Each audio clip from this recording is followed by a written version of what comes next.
Cierro mis ojos, puedo ver. Buenos días, queridos amigos, queridos oyentes. Como cada día, desde el programa 27 Letras, un libro y algo más, desde nuestra radio social La Barandilla, muy buenos días. Hoy vamos a tener, yo creo que os va a gustar este programa, porque ¿quién no hemos leído o nos han leído un cuento? Desde que nacemos nos acompañan, bueno, aparte de, lógicamente, nuestros padres, el cariño, tal. Pero cuando vamos creciendo, cuando ya tenemos una edad adulta, siempre, incluso a la hora de criar a nuestros hijos, o ya en un momento determinado de la vida, a nuestros nietos, comentamos los cuentos que a nosotros nos contaban de pequeños. Y este programa va a ser de cuentos infantiles, pero no del cuento infantil que todos nos acordamos, sino además de ese cuento, le vamos a dar ese toque psicoanalítico, donde os vamos a contar el porqué a veces de esa moraleja que yo creo que es fundamental en los cuentos. ¿Quién mejor para contarnos todas estas cosas que mi gran amiga Cristina Jarque, la doctora Jarque? Buenos días, corazón, ¿cómo estás? Buenos días, un gran gusto estar aquí en el programa con todos los que nos escuchan. Un programa más, porque ya hemos hecho algunos. Efectivamente. Y un gran gusto de poder hablar sobre la mente infantil. Eso es. Cristina Jarque, yo tengo el honor de que es una gran amiga mía, pero a mí me enseñó mucho. Cristina no solamente es psicoanalista, sino ella creó el Lasus de Toledo, Toledo, España, donde es una aglutinación de psicoanálisis, escribe libros, es tan emprendedora que ya van montones de libros que ha escrito a través de la T de Toledo y nos llama para que nosotros podamos colaborar. Eso para mí es muy importante. Luego después es la creadora de los monólogos para alzar la voz en contra o denunciar todo tipo de violencia.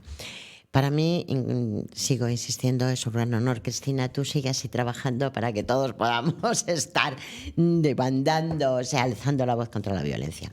Vamos a empezar a hablar de estos cuentos infantiles porque no hay nada mejor que cuando llegamos, os he dicho como antes, llegar a una edad adulta, sabemos que para el niño el alma del juego radica en eso, que nada lo hace más feliz que él. El juego es una forma también de ayudar al niño no solamente a desarrollar su inteligencia, su fantasía, que es muy importante, sino hay momentos determinados donde el niño tiene algún problema. Nosotros empleamos, sobre todo yo cuando estaba en activo en el hospital, empleábamos el juego y las pinturas para poder diagnosticar si el niño tenía algún tipo de enfermedad o había sufrido maltrato. Después le hacíamos una serie de preguntas, una serie de dibujos, luego ya pasaba, se le ponían los test, etc. Pero el dibujo es fundamental para poder darnos cuenta si ese niño tenía... Porque hay veces, y eso quiero que quede muy claro, cuando un niño o un adulto, pero en este caso vamos a hablar de los niños, cuando un niño no puede expresar con palabras o no quiere, por miedo, por coacción o simplemente porque no sabe, lo expresa pintando, lo expresa jugando. Nosotros pasábamos una serie de cartulinas donde yo les decía que me pintaran la familia, que me pintaran algo inventado, que me pintaran un sueño, pintaran el miedo o pintar la enfermedad. A través de todos estos dibujos que ellos hacían, sabíamos muchísimas cosas y podíamos iniciar ya, aparte de otra serie de cosas, iniciábamos ya la terapia. Pero dentro de todo esto, que es importantísimo, están los cuentos. Y hoy queremos hablar de cuentos infantiles. Este maravilloso, que bueno, yo he tenido la suerte también de participar, donde cada uno de nosotros hemos escrito un cuento. Esos cuentos que nos contaban cuando éramos pequeños. Por ejemplo, ¿cómo definirías, Cristina, porque tú a la hora de hacer los cuentos escribiste El patito feo? ¿Por qué El patito feo? Bueno, mira, primero me gustaría comentarles a todos los que nos escuchan que este libro tiene aquí 55 son los coautores los que están en este libro. Y esta ilustración, miren qué bonita es. Es una ilustración que nos hizo un colega toledano de allá de Toledo, España, nacido allí, que se llama Fran Arce. Él es un profesor de instituto, en un instituto muy importante de Toledo que se llama Juanelo Turriano, y en donde hemos tenido la posibilidad de trabajar con ellos constantemente, y hemos llevado también los monólogos femeninos a este instituto. Ha sido genial porque ha venido siempre la gente de la política y de la cultura de Toledo en una sala muy grande que tenemos allá que se llama la Sala Thalía, y los mismos alumnos también participan. Entonces, la ilustración, miren qué bonita es, de Fran Arce. Bueno, la idea del libro, de hacer este libro de cuentos infantiles, surgió básicamente por el equipo de Lapsus de Toledo, que es la asociación que yo he fundado allí en Toledo, en donde queríamos poder dedicarnos a hablar de qué es lo que ocurre en un psicoanálisis con los niños. Y como saben, los niños no hablan igual que los adultos. Algunos niños pueden ser niños tímidos, introvertidos, y es difícil a veces poder que ellos se explayen lo que les pasa. Entonces, a través de los cuentos empezamos a tener mucho material de los niños. Y el cuento que yo escribí se llama El patito feo, que lo quise traer porque es un cuento de Hans Christian Andersen, que todos recordarán porque además ha ido a las pantallas en película, El patito feo, y también lo han llevado a Broadway en teatro, porque es una historia preciosa que nos va a hablar precisamente de un niño que no se encuentra cómodo en el seno de su hogar. Yo no sé si algunos de los oyentes han visto también Matilda. Es una obra de teatro que actualmente se presenta en Madrid, un musical, y es una preciosidad. Yo tuve la suerte de verlo en Inglaterra y nos va a hablar también justamente de un patito feo, que es Matilda. Entonces, la historia básicamente lo que cuenta es que es una madre que tiene varios hijos y todos estos hijos son iguales. Entonces, todos son anaranjaditos, bonitos, chiquitos, y de pronto sale uno que es raro y la madre lo mira y le parece muy feo. Entonces siempre empieza desde la madre a hacerle lo que vamos a llamar acoso a su propio hijo. Empieza a hacerle un bullying, empieza a decirle, pero qué feo es este niño, qué rarito salió, pero mira qué pico más horrible, pero mira cómo está de desgarbado. Y entonces el niño empieza a sentirse mal dentro de ese grupo de patitos que son sus hermanos, porque no se parece para nada. Pues es lo mismo que le pasa a Matilda. Matilda está en una familia donde hay una mamá, un papá y un hermano, y todos son como muy iguales. Entonces tienen las mismas hábitos, por ejemplo, para ver la televisión, comen palomitas, comen, un poco la idea es que comen comida pues muy calórica, y Matilda no le gusta eso. Entonces ella es muy culta, es una especie de chica muy intelectual, y se burlan de ella. Entonces, el patito feo nos ayuda para poder entender que hay algunos hijos que se sienten dentro del seno familiar como intrusos, que sienten que no pertenecen, que no encajan a esa familia. Por eso probablemente después, cuando se hacen adultos, hablan tanto de la familia elegida y no tanto la familia de sangre, porque como con la familia de sangre no hubo esa conexión. Al final, como todos sabemos, tanto en Matilda como en el patito feo, lo que va a ocurrir es que el patito feo de pronto se convierte en un cisne precioso, y cuando se observa en el reflejo del agua, pues se da cuenta que lo que pasa es que él era de otra especie. Digamos que el huevito del cisne se había tergiversado y había entrado en los huevitos de los patitos. Entonces la madre no era en realidad una pata, era una cisne preciosa que habría estado perdida por el lago. Y cuando el patito se convierte en ese cisne majestuoso, los demás patitos que eran sus hermanos lo miran y se dan cuenta, pues que no es que fuera feo, de hecho era el más bello de todos, simplemente es que era diferente. Bueno, la historia y la moraleja es increíble. Por eso quizá tenemos que seguir contando cuentos. No sé por qué. Ahora todo es a través de, que me parece muy bien, las redes sociales, estoy encantada. Si no existieran, hoy no estaríamos nosotros aquí, eso es evidente. Pero no podemos dejar esas costumbres tan bonitas de contar los cuentos y sacar, como bien estabas diciendo, Cristina, la moraleja. Yo os puedo decir que los niños habitan el reino de la infancia, ahí donde la fantasía de la posibilidad de apaciguar los más grandes miedos y angustias. El cuento introduce una posibilidad distinta a la de la vida real, es decir, cambiar la situación, el destino, pasar de algo trágico a algo más feliz. El niño, a partir de estas historias, juega con la afición de ser algo que no es. La fantasía le posibilita el camino para jugar con las identificaciones parentales, cosa que conlleva algo del orden constituyente de todo sujeto. Ahí está muy claro lo que estamos diciendo, parece que, pero es la realidad.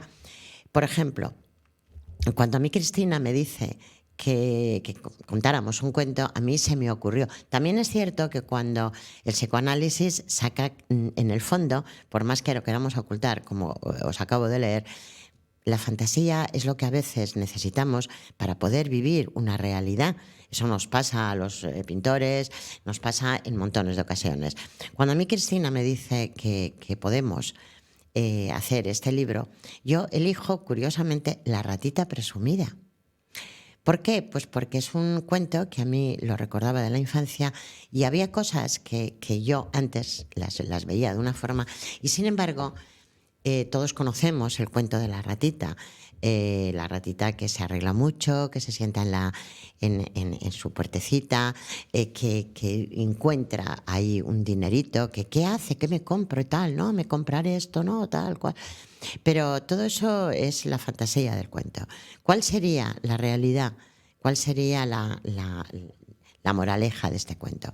Pues que realmente a veces las personas, los niños, pero ya cuando llegamos adultos, no sabemos elegir porque quizá en ese caso, como la ratita era tan narcisista que no quería, no elegía a las personas que verdaderamente la podían hacer feliz, eligió a la peor persona, esa persona que más adelante se la quiso comer.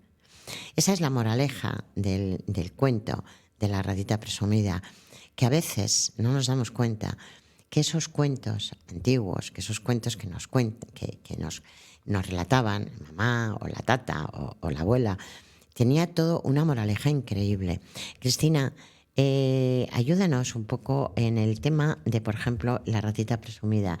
La ratita es tan, narcisista, se encuentra en un momento podríamos decir ahora en el lenguaje de ahora empoderada, cosa que a mí esa palabra no me gusta nada, porque creo que la mujer, si tú trabajas, luchas, no necesito que nadie me diga que soy empoderada. Pero ¿tú qué moraleja sacarías también de la ratita presumida? Quizá no supo elegir, quizá su propio narcisismo le impidió realmente elegir lo que a ella le convenía y sin embargo se fue por la parte más perversa. Pues fíjate, Maite, que a mí el cuento que tú escribiste en este libro me ha parecido muy interesante porque hoy en día, como todos sabemos, hay grandes voces en contra precisamente de lo que implica la persecución hacia lo femenino. Entonces, en muchas ocasiones no nos damos cuenta cuál es el papel que tienen las mujeres en ese tipo de abusos de poder. Y tu cuento nos permite ponernos en contacto con la esencia femenina de la ratita. Entonces, precisamente, vamos a decir, pues se trata de un ser femenino presumida. Entonces, al hablar de presunción, yo creo que lo que podemos calificar es este adjetivo que tú has puesto como narcisista. Digamos que vamos a tener a una persona que de alguna manera se siente muy por encima de muchos otros seres humanos. Hay algunas personas desde lo femenino que se sienten así, como más superiores a otros. Entonces, de pronto pueden venir varios pretendientes a tratar de de hacerle la corte a este ser hermoso, este ser femenino que quieren conquistar.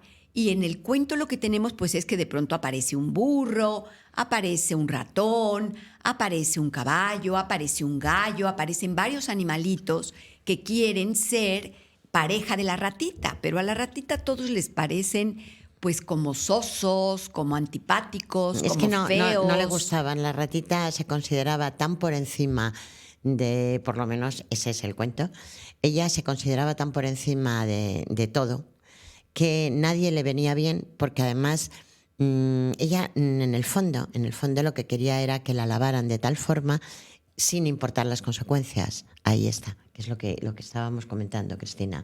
Entonces, si esto lo traspolamos a lo que sería, digamos, algunos casos de la vida cotidiana, pues sí de repente nos encontramos con pacientes en la clínica, mujeres, pueden ser también hombres, que vienen y nos cuentan que se sienten a sí mismos bastante guapos o bastante guapas y que les parece poco las personas que vienen a cortejarlos.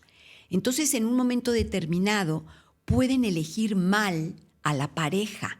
Entonces, ¿cuántas muchachas muy bonitas? Está además bastante dicho en los vocablos populares, las mujeres bellas con los hombres malos. Así se dice, le gustan los malos. Entonces, entre comillas, malos, pues sería el hombre que está Los etiquetado, malotes, pues los que malotes. anda en una moto. Los hombres malotes. Que fuma porros, que es una persona de poco fiar, probablemente mujeriego, probablemente pues que no le va a dar a esa mujer una protección o una caballerosidad. Entonces como que estas muchachas pues llegan a enamorarse de este tipo de especímenes. Y eso es lo que sería el gato. El gato aparece como muy apetecible porque se vende muy bien, le camela la oreja a la ratita, le hace sentir que es un gran caballero y que ella va a estar muy bien con él, que la va a divertir mucho, que ella se va a sentir muy contenta y ella no alcanza a tener la suspicacia para percibir lo que se oculta debajo de la máscara del gato. Y lo que se oculta debajo de la máscara del gato es un asesino. Entonces, aunque se oye muy duro, pues ¿cuántos feminicidios tenemos en España en donde las mujeres no tienen ni idea que se están en un momento dado comprometiendo con su futuro asesino o con su futuro peor enemigo? Y por eso creo que tu cuento es muy interesante. Yo cuando fui cuando tú me comentas que hacer el cuento, yo recordaba de mi infancia pues muchos cuentos. La Caperucita Roja, La Bella Durmiente, Los Tres Cerditos, o sea, bueno, los cuentos Pinocho. Y sin embargo, efectivamente, yo cogí La Ratita Presumida quizá por todo lo que tú estás diciendo, que es lo que yo expreso en el cuento. Quizá porque estamos viviendo un momento, ya de paso, yo también quería comentarlo, estamos viviendo un momento donde a la juventud, quizá es un momento político, un momento social muy complicado. Tratamos de pactar todo con los hijos. Yo no soy quien para decir cómo cada uno tiene que educar a sus hijos, pero sí, como profesional puedo decir que tenemos que tener mucho cuidado porque los niños hay que educarlos con valores, con una disciplina, con un saber estar. Porque luego, cuando llegan unos adultos, puede pasar lo que la ratita. Si a una niña la estás diciendo que es muy guapa, ella se siente muy guapa, llega un momento que, por ejemplo, yo cuando a mis pacientes les decía, oye, ¿tú qué quieres ser de mayor? Había una época donde los niños te decían, siempre hablaban de uniformes, quizá porque eso también es muy significativo, es muy simbólico. Y en el psicoanálisis sabemos la simbología de los uniformes. Entonces te decían, quiero ser enfermera, quiero ser bombero, quiero ser todo lo que azafata, todo lo que llevaba uniformes. Sin embargo, yo ahora, en los últimos tiempos, preguntaba, ¿qué quieres ser de mayor? Y te dicen, yo quiero ser youtuber. Yo quiero ser de Gran Hermano, yo quiero ser artista, ¿pero por qué? O sea, yo siempre hago la misma pregunta, ¿por qué? quizá porque es el camino más fácil, es el camino donde todo vale y bueno, pues ganan dinero, tienen publicidad. Eso es muy peligroso para nuestros niños, porque primero tienen que tener esa formación para poder saber elegir la carrera que tú quieres, la profesión que tú quieres, y más tarde el hombre que quieres que te acompañe. No sé si antiguamente ya de por vida, porque hoy ya es muy difícil que alguien pueda acompañarte de por vida, pero por lo menos que el tiempo que dure, se supone que tiene que ser mucho, sea que la lección sea satisfactoria. Pero sin embargo, si tú no tienes esos valores, si tú te consideras por encima del bien y del mal, si tú consideras que eres la reina, el ombligo del mundo, no vas a tener poder de elección, en el sentido de que te vas a ir a lo que decía Cristina, a lo fácil, a la persona que llega y te llega pues diciéndote que eres guapísima, maravillosa, él se vende fenomenal y caes por propio narcisismo, caes justo con el perverso, el que te va a hacer la vida imposible, el que te va a maltratar. No digo que por eso esté pasando lo que está pasando hoy en día con los maltratos, con las mujeres, con los hombres, con toda esta violencia que tenemos encima, pero sí que tenemos que tener muy en cuenta estas moralejas para no volver a repetir determinados patrones. Ya que estamos metidas en los cuentos infantiles y nos hemos metido en estos patrones de perversos, de narcisistas, Cristina, nadie mejor que tú para explicarnos un poco, porque a veces estos cuentos también tienen un poder, ¿cómo te diría? Elegimos lo que hemos vivido en la familia. Si tu madre ha sido tu imagen especular, tú vas a continuar esa imagen, vas a elegir el mismo patrón que tu madre estaba haciendo. O si cambias, vas a renegar completamente de tu madre. Explícanos este problema que también existe en los cuentos. Pues es precisamente eso, digamos que cuando vamos a tener lo que llamamos la salida del complejo de Edipo, Eso es. el sujeto lo que va a hacer es identificarse a algo o a alguien para poder encontrar su propia identidad sexual. Entonces lo que vemos en la clínica en muchas ocasiones es precisamente que hay una desidentificación con la madre. Por ejemplo, mira, en El Patito Feo, que es el libro que yo escribí, hay una desidentificación de ese patito que está metaforizando a una persona humana porque ha sido maltratado desde que es niño. Entonces no se identifica con la madre. Lo que va a tener es una desidentificación y va a tratar de ser opuesto a esa madre. Es lo mismo que le pasa a Matilda. Matilda no puede ser como su madre y entonces ella busca una profesora en el colegio que va a ser su persona favorita y se va a identificar a ella. Entonces tú ves cómo Matilda se viste como la profesora, lee los mismos libros que la profesora, se pone el mismo perfume que la profesora y esa profesora es antagónica a nivel especular a la madre. Entonces cuando de pronto tenemos una hija mujercita y vemos que es un clon de la madre, pues significa que se está identificando a la madre. Yo tenía, por ejemplo, una paciente que me decía que a ella le gustaba que su hija se vistiera y me utilizó la palabra de aquí de España tipo Cayetanita, que es una mujer muy clásica, mi paciente. Y resulta que su hija le ha dado por vestirse gótica.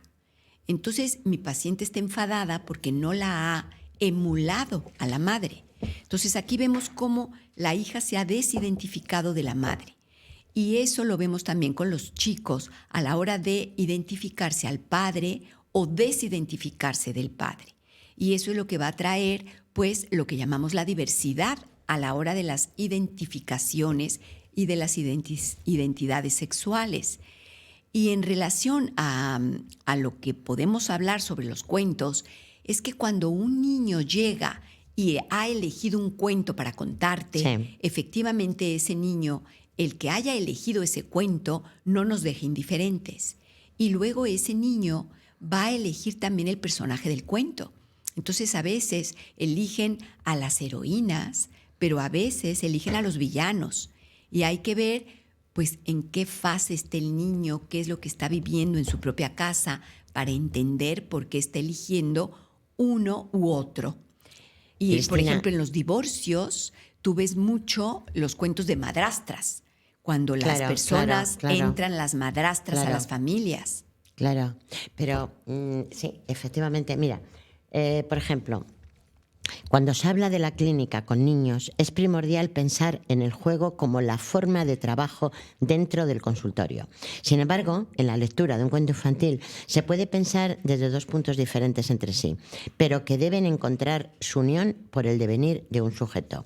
El primero es cuando, como herramienta del analista que sirve para poder dar paso a este jugar en la clínica psicoanalista, el analista debe hacer uso de la intuición para el juego. También incluyo que efectivamente, o sea, es lo que tú estás diciendo, Cristina, si una niña, un niño, el patrón en tu casa ha sido el maltrato, ha sido la vejación, ha sido, o no hay peor maltrato que a veces que la indiferencia.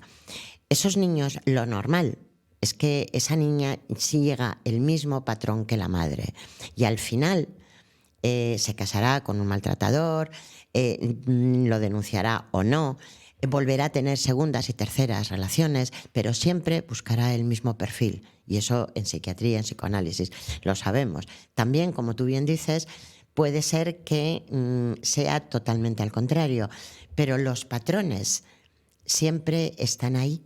Están ahí. Sí, porque mira, cuando vemos en una familia, por ejemplo, para poderlo ejemplificar sencillamente, que el padre es alcohólico y hay 5 hijos, eso no significa que porque el padre es alcohólico, los 5 hijos van a ser alcohólicos. No. Puede que alguno de los hijos tenga una tendencia al alcoholismo, pero no todos. Entonces, no podemos generalizar y decir que un padre maltratador, el hijo va a ser maltratador. Una madre psicótica, el hijo va a ser psicótico. Lo que podemos decir es que hay ciertas historias en donde efectivamente sí se repite. Y lo que importa en el tratamiento psicoanalítico es poder dar cuenta de cada historia particular para poder ir viendo cuál se repite y cuál no.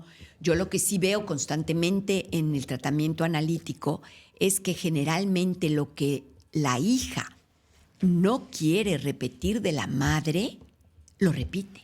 Sí, y entonces hay un momento que me dice, pero si yo esto lo odio de mi madre y de pronto me veo haciendo lo mismo. Entonces, esto es lo que es interesante. Cuando una mujer no quiere seguir un patrón aprendido, en un tratamiento puede encontrar una salida para ya no seguir haciéndolo. A ver, Cristina, cuando una madre le dice a la hija, tarde o temprano tus malas obras para conmigo, que soy tu madre, las tendrás que pagar con las malas obras de tus hijos. ¿Las pagas o no las pagas? ¿Los hijos a veces te hacen pagar tus malas obras? Yo creo que este es una especie de mandato de una madre que lleva bastante animadversión hacia el hijo a quien se lo está diciendo. Entonces la madre está enfadada y le está diciendo al hijo, pues lo que tú me estás haciendo sufrir a mí, a ti te lo van a hacer sufrir tus hijos. Entonces, aquí lo que podemos ver es que no podemos tomar esta frase como un oráculo. Ya. Esto es un deseo de una madre enfadada. Y vamos a ver el hijo que recibe esta frase, vamos a ver cómo lo trabaja en un tratamiento analítico, porque no necesariamente se tiene que convertir en una realidad. De todas formas, sí que es cierto que todos los cuentos, todos, la inmensa mayoría, los contamos y a veces, en una inmensa, como he dicho, mayoría, no nos damos cuenta de lo que quiere transmitir esos cuentos. Todos los cuentos tienen una moraleja. No es cuestión, porque quizá habrá muchos oyentes que estén pensando ahora mismo, bueno, pero es que en el psicoanálisis todo lo retorcéis, todo lo... No, no es cierto, el psicoanálisis no retuerce, por lo menos es mi opinión. El psicoanálisis lo que te hace es ver cosas que a veces están ocultas, porque a veces son nuestros comportamientos. ¿Cuántas veces el silencio es mucho más atronador que las palabras? Y eso es algo que lo tenemos ahí. Vamos a hacer un segundito de publicidad, en 2 minutos. Deciros, queridos amigos, que esta emisora es gracias a La Barandilla. La Barandilla es una asociación donde tenemos el Hospital de Día Aladma, que es un hospital de día para enfermos de salud mental agudos, que los profesionales son increíbles. La directora Junivel es una auténtica maravilla. Y verdaderamente lo importante es que estos pacientes no solamente se recuperan, faltaría más, sino siempre vienen aquí como su casa. ¿Por qué? Pues porque están cuidados y ellos sienten ese cuidado que es importante. A veces, como los libros, estamos diciendo, no solamente es serlo, sino también es parecerlo. También quiero dar las gracias a SISPA. SISPA es un conglomerado de residencias donde, pues os puedo decir que yo las conozco y siempre os digo lo mismo, pero es verdad. Por desgracia o por suerte, cuando lleguemos a una edad donde no podamos estar solos en casa, pues siempre tendremos que recurrir a una residencia. Y yo os puedo asegurar que yo en mi caso me voy a SISPA con toda seguridad. Muchas gracias a SISPA por estar ahí. CLECE es una fundación donde nos ayuda siempre que le pedimos, oye, échanos una mano en esto y en lo otro.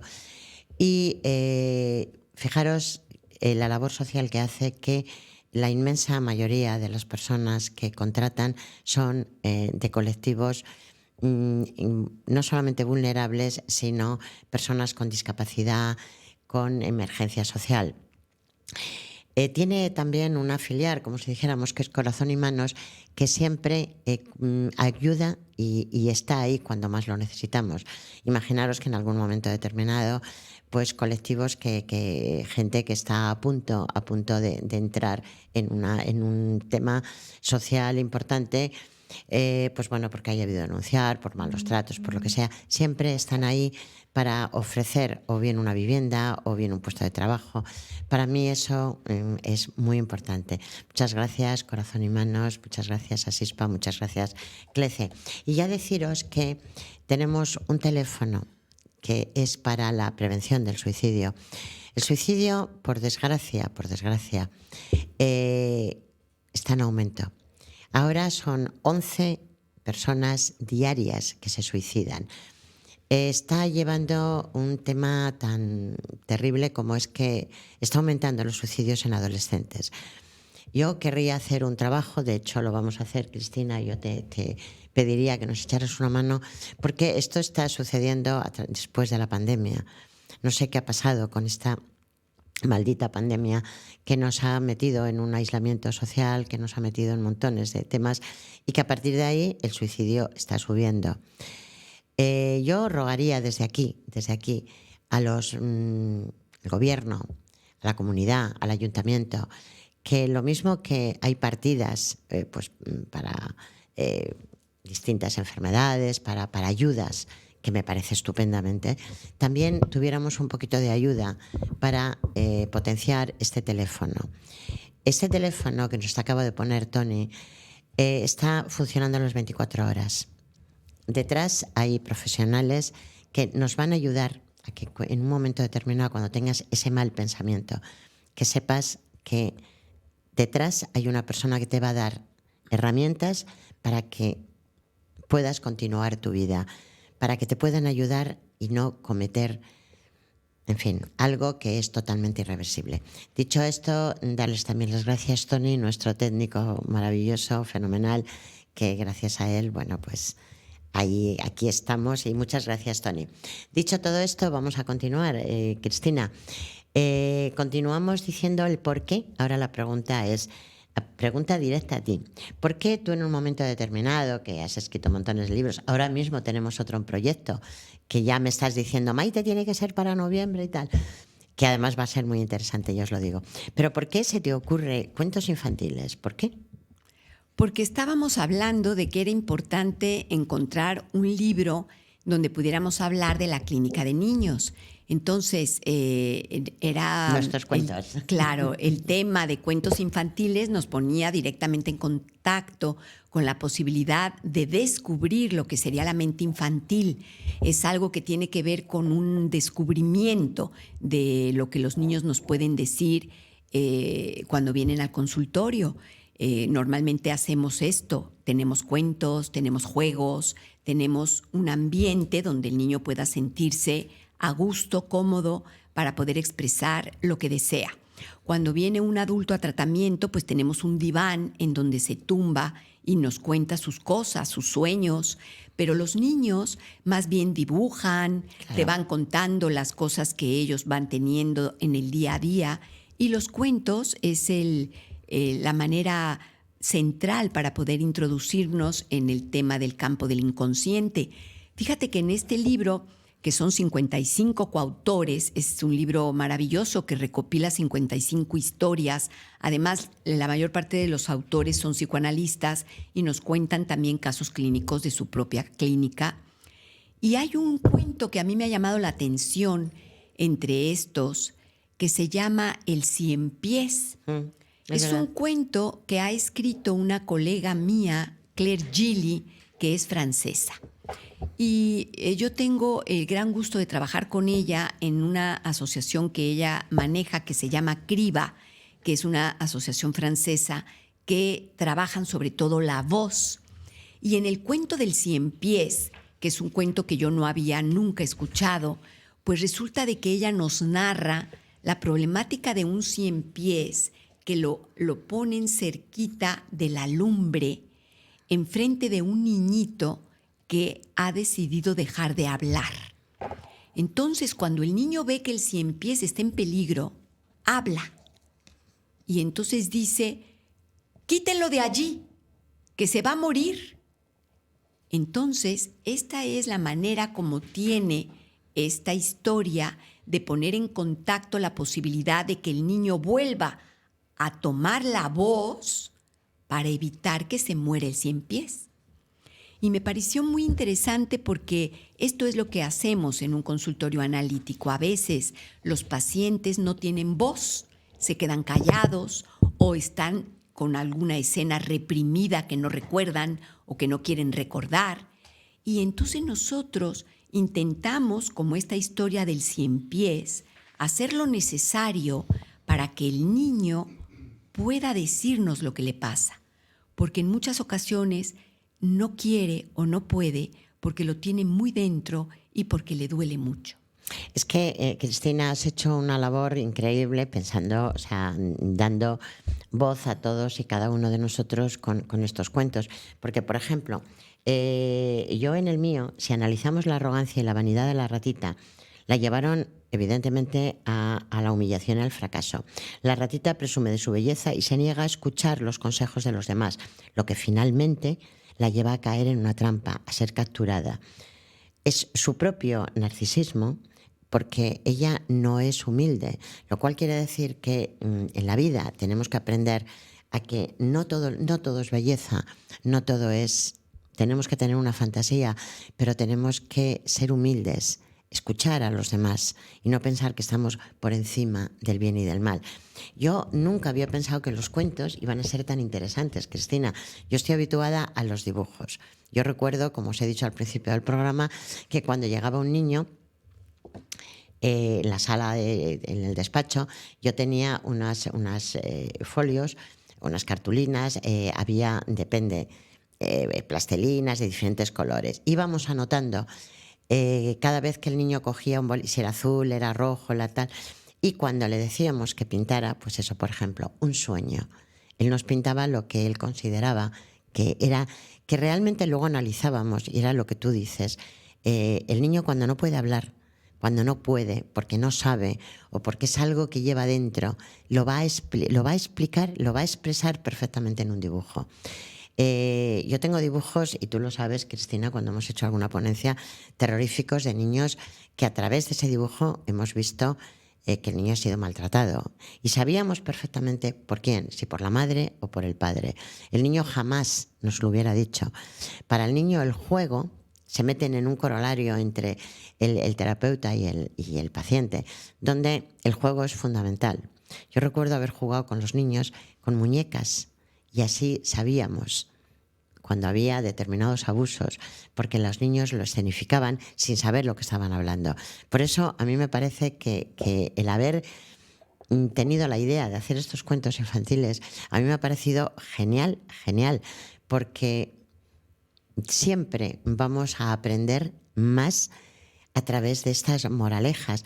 Yo lo único que pido es que todo esto, Cristina, nos haga mejores personas, ¿no? ¿Qué opinas? Sí, esa sería la clave, o por lo menos el objetivo. Queridos amigos, estamos llegando al final del programa y a mí me gustaría que vosotros que tenemos el correo, si os ha gustado, si queréis que volvamos a repetir temas de estos, pues solo tenéis que pedírnoslo, y lo vamos a seguir haciendo.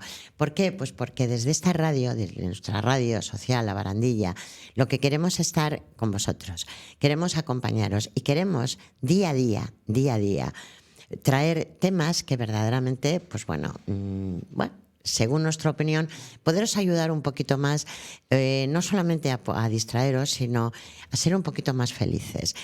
Dicho esto, yo para el próximo programa hablaremos un poquito de este aislamiento social que nos ha traído, yo no sé si la pandemia, porque eso ya dicen que ha pasado, aunque viene un virus y otro, sino qué está pasando con esta sociedad.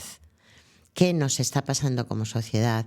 ¿Qué nos está pasando con esta falta de libertades? Estos miedos que nos están metiendo, que si llueve, que si nieva, que si no sé qué.